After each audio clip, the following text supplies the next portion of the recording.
Europe, once the epicentre of the world's COVID-19 pandemic, is taking further steps to not only open up its borders, but also encourage a return to normality for key industries, particularly tourism. But as Evelyn Laverick reports, it's a very different story in South America, where both Brazil and Argentina are struggling to gain the upper hand in their fight against the disease. European holiday destinations are beginning to welcome visitors trying to salvage this year's summer season, but according to a UN report, it's going to be an uphill struggle.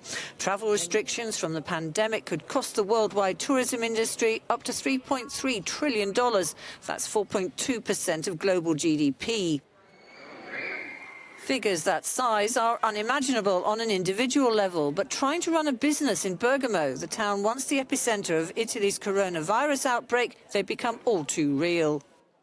Now we have only 10% of the work that we used to have. Before we had 150 people per day. Now we have only 15 or 30 a day. This is something that's affecting the whole world, so we should stop blaming Bergamo for the situation.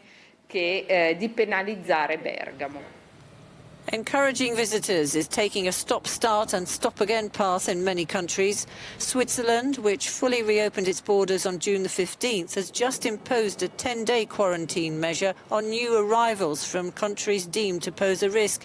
It follows a resurgence in COVID-19 cases said to be due to infected incomers, despite the country having largely got the virus under control.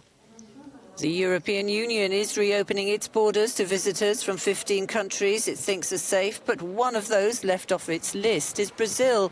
The South American country has just passed yet another grim COVID-19 milestone, with confirmation that more than 60,000 lives have been lost since mid-March.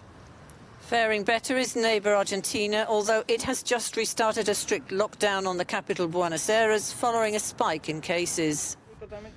Given the number of cases that we have, it seems to me that it's the right thing to do, to further restrict exits and movement of people on the streets. But at least I can work. Over 2 million movement permits have had to be renewed for workers in essential activities.